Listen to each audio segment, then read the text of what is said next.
Speaker sir, గౌరవ మంత్రివర్యులేమో political comments అల్లుడు మామ వాళ్ళు నోటికి వచ్చినట్టు మాట్లాడొచ్చు. మేము ఒక్క మాట మాట్లాడితే మా మైక్ కట్ చేస్తారు, మా గొంతు కట్ చేస్తారు, మా రికార్డుల నుంచి తొలగిస్తారు. వారేమైనా కాళేశ్వరం గురించి మాట్లాడిందా? అన్ని అన్పార్లమెంటరీ అసందర్భమైన మాటలు మాట్లాడిండ్రు. మీ విజ్ఞతకే వదిలేస్తా.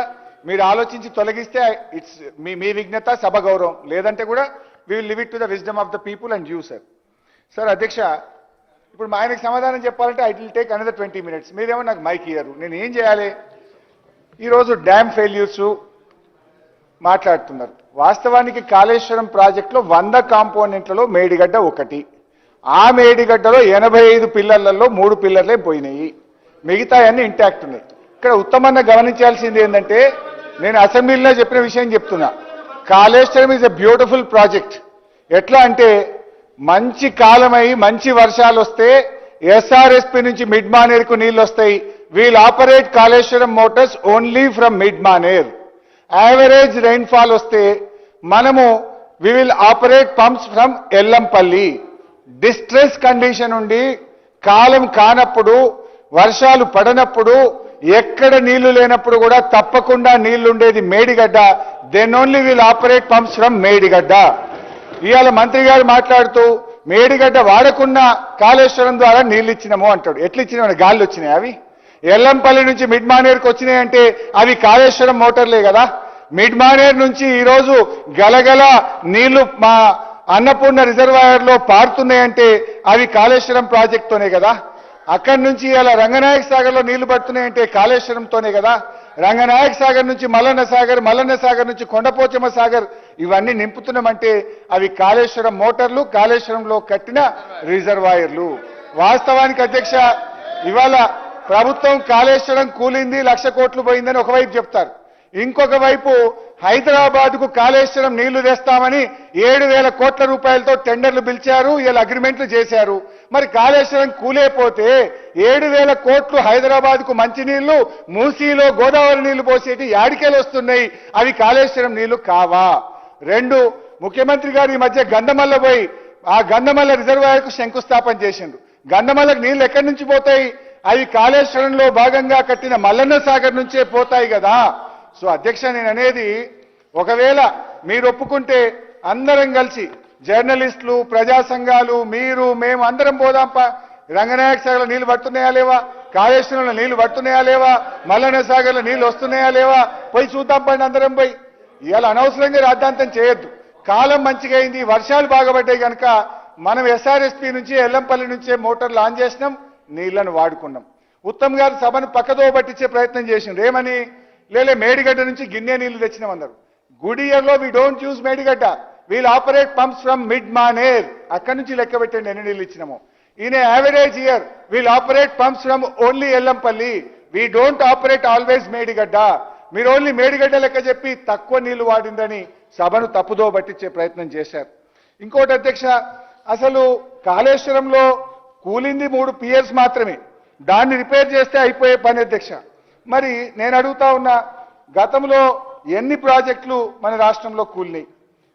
మన రాష్ట్రంలో కానీ ఇంకో మాట, ఉత్తమ్ గారు మాట్లాడుతూ మిడ్ మానేర్ మీరే కట్టిండ్రు, ఎల్లంపల్లి మీరే కట్టిండ్రు అన్నారు. అయ్యా, తెలంగాణ వచ్చిన తర్వాత ఎల్లంపల్లి ప్రాజెక్టు మీద 2,052 కోట్లు ఖర్చు పెట్టి నీళ్లు నింపింది బీఆర్ఎస్. మిడ్ మానేర్ మీద 1,586 కోట్లు ఖర్చు పెట్టి దాన్ని పూర్తి చేసి నీళ్లు నింపింది బీఆర్ఎస్. ఈ విషయాన్ని కూడా గౌరవనీయులు ఉత్తమ్ గారు గమనించాలి. ఇక బ్యారేజీల విషయంలో ప్రపంచంలో ఎక్కడ జరగలే, ఇప్పుడేదో ఇక్కడనే జరిగింది. యాక్చువల్లీ ఇక్కడ కూలింది లేదు, కుంగింది. కానీ మొత్తం కాళేశ్వరం కూలిందని మీరు ప్రచారం చేశారు. అధ్యక్ష, మీరు కట్టిన శ్రీపాద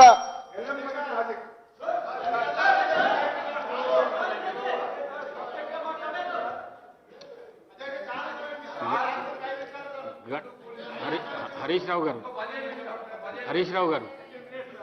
గారు గంట 25 నిమిషాలు మాట్లాడింది. గంట 25 నిమిషాలు మాట్లాడింది. అవి తీసేసి మాట్లాడండి 5 minutesలో కన్క్లూడ్ చేయండి. ఏమైతే సార్ అంటే 30 సార్లు వాళ్ళు లేచినప్పుడు నేను దానికి ఆన్సర్ చేయకపోతే నేను తప్పులు పడతా, ఆన్సర్ చేస్తే నా సబ్జెక్ట్ చెప్పుకోలేకపోతున్నా. వీళ్ళు ఒక టాక్టిక్స్ గా అనుకున్నట్టున్నారు క్యాబినెట్ లా, మాటి మాటికి లేవాలి, హరీష్ రావును మాట్లాడియద్దు అనుకున్నట్టున్నారు. లేస్తుండ్రు అడ్డం తలుతున్నారు, లేస్తుండ్రు అడ్డం తలుతున్నారు, నా సబ్జెక్ట్ పోతుంది. అధ్యక్ష, శ్రీపాద ఎల్లంపల్లి వీళ్ళు 2005లో స్టార్ట్ చేస్తే 2009లో right side homogeneous earth bund was washed away. అదేవిధంగా పాలెంవాగు జలయజ్ఞంలో చేపట్టిన పాలెంవాగు ఇది వరంగల్ జిల్లాలో ఉంటుంది. 2008లో పాలెంవాగు కొట్టుకపోయింది, 2009లో కూడా పాలెంవాగు కొట్టుకపోయింది. కడెం ప్రాజెక్టు మీరు కట్టిన కడెం ప్రాజెక్టు 1958లో మొదటి సంవత్సరమే కడెం ప్రాజెక్టు కూడా కొట్టుకపోయింది. ఇప్పుడు మీరు అధికారంలోకి వచ్చినాక ఎస్ఎల్బిసి కుప్పగూలింది, సుంకిశాల కూలిపోయింది, పెద్దవాగు కొట్టుకపోయింది, అదేవిధంగా వట్టెం పంప్ హౌస్ మునిగిపోయింది. కానీ ఇట్లా చెప్పుకుంటూ పోతే చాలా ఉన్నాయి. మహారాష్ట్రలో తివారీ డ్యామ్, ఇట్లే మధ్యప్రదేశ్లో కరం డ్యామ్, ఇట్లా చెప్పుకుంటూ పోతే ఈ దేశంలో 80 డ్యాములు దెబ్బతిన్నాయి. అయితే నేను చెప్పే పాయింట్ ఏంటంటే ఎల్లంపల్లి, పాలెంవాగు, కడెంవాగు ఇవి కాంగ్రెస్ హయాంలోనే కట్టినరు, కాంగ్రెస్ హయాంలోనే కూలిపోయినాయి. కానీ మా విజ్ఞత ఏంటంటే మీ హయాంలో కూలిపోయిన పాలెంవాగును బీఆర్ఎస్ గవర్నమెంట్ వచ్చినాక మేము కమిషన్లు వేయలే, మీ లెక్క ఆగమాగం చేయలే. రాష్ట్రము, రైతులు, ప్రజల ప్రయోజనాలతోని ఆ పాలెంవాగును పునరుద్ధరించినాం. 2017లో రాష్ట్ర ప్రజలకు మేము నీళ్లు అందించినాం. అధ్యక్ష గౌరవనీయులు ఉత్తమన్న గారు మాట్లాడుతూ బ్యారేజీల్లో ప్రపంచవ్యాప్తంగా మా అంటే 2-3 టీఎంసీలు నిలుపుతారు, వీళ్ళు అసలు ఈ బ్యారేజీలలో ఇన్ని నీళ్ళు ఎట్లా నిలుపుతారు అని మాట్లాడిండు. పాపం ఇంజనీర్లు మా ఉత్తమన్నని సరిగా గైడ్ చేస్తలేరు, ఇబ్బంది అవుతుంది. ఉత్తమన్న మంచోడు, ఆయన క్రెడిబిలిటీ దెబ్బతీస్తున్నారు. ఫరక్కా బ్యారేజ్ మన ప్రపంచంలో చెప్తలేను, ఆయనేమో ప్రపంచంలో అన్నాడు, నేను మన దేశం ముచ్చటనే చెప్తా. ఫరక్కా బ్యారేజ్ 30 టీఎంసీల సామర్థ్యం, గంగా బ్యారేజ్ ఉత్తరప్రదేశ్ 13 టీఎంసీల సామర్థ్యం, తెహ్రీ బ్యారేజ్ ఉత్తరాఖండ్ 11 టీఎంసీలు, Karkapur barrage Gujarat 8.6 TMC, Durgapur damage Bengal 20 టీఎంసీలు, సంకోష్ బ్యారేజ్ అస్సాం 16 టీఎంసీలు, ఇట్లా అనేక బ్యారేజీలు దేశవ్యాప్తంగా ఉన్నాయి. అధ్యక్ష, ఇకపోతే సబ్జెక్టే ఉత్తమ్ గారు చెప్పిందే చెప్తున్నా. ఇకపోతే కాళేశ్వరం ద్వారా ఆయకట్టు రాలేదు అంటారు. మీ ఇంజనీర్లే మీకు ఇచ్చిన పీపీటీలో కొత్త ఆయకట్టు మరియు స్టెబిలైజేషన్ కలిపి 20 లక్షల ఎకరాలకు కాళేశ్వరం ప్రాజెక్టు నీళ్లు అందించింది. అధ్యక్ష, ప్రాణహితకు కాళేశ్వరంకు పదే కంపేర్ చేస్తున్నారు. ప్రాణహితకు కాళేశ్వరంకు చాలా తేడా ఉంది. మీరు నీళ్లు లేని చోట ప్రాజెక్టు కట్టి, మీరు చెప్పినట్టు ప్రాజెక్టు కట్టే ఇట్ యాజ్ మోనమెంట్ అయిపోతుండది. పిల్లలు పోయి ఎక్స్కర్షన్ పోయి చూసేందుకు తప్ప ఎందుకు పనికి రాకపోవు. కానీ మేము నీళ్లు వచ్చేటట్టు చేసినాం. అధ్యక్ష, ప్రాణహిత చేవెళ్లలో జలాశయాల సామర్థ్యం 16 టీఎంసీలు. అదే కాళేశ్వరంలో 141 టీఎంసీల సామర్థ్యం కలిగిన 15 రిజర్వాయర్లు కట్టాం. 141 టీఎంసీల రిజర్వాయర్లు కట్టాలంటే ఖర్చు పెరుగుతుందా పెరగదా? అదేవిధంగా నీటి వినియోగం అక్కడ 160, ఇక్కడ 240. అక్కడ ఆయకట్టు 16 లక్షలు, ఇక్కడ 37 లక్షలు. అక్కడ పంపింగ్ సామర్థ్యం 1.8 టీఎంసీ, ఇక్కడ పంపింగ్ సామర్థ్యం మోర్ దాన్ డబుల్ 3 టీఎంసీ. ఆ రోజు మీరు ప్రాణహితలో ల్యాండ్ ఎక్విజేషన్ కు 2 లక్షల ఎకరానికి పెడితే మేము 11 లక్షలకు ఎకరం పెట్టినాం. అధ్యక్ష, అయితే ఒక విషయం ఆలోచించాలి ఉత్తమ్ గారు, ఏ ప్రాజెక్టు కట్టినా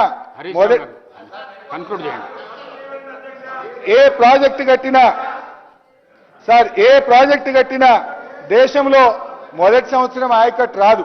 మీరు ఎస్ఆర్ఎస్పి ప్రాజెక్టు 1963లో నెహ్రూ గారు శంకుస్థాపన చేస్తే 1977లో ఇందిరాగాంధీ గారు ఇనాగ్రేషన్ చేశారు. మొట్టమొదలు 9 లక్షల ఎకరాలకు నీళ్లు ఇవ్వాల్సిన ఎస్ఆర్ఎస్పిలో ఇందిరాగాంధీ గారు ఇనాగ్రేషన్ చేసినాక ఇచ్చింది 25,000 ఎకరాలు మాత్రమే ఫస్ట్ ఇయర్. అంటే 15 ఏళ్ల తర్వాత దాని పూర్తి ఆయకట్టు వచ్చింది. హరీష్ రావు గారు, కాళేశ్వరం మీద నడుస్తుంది, కాళేశ్వరమే వద్దు, డివైడ్ కాకండి ప్లీజ్.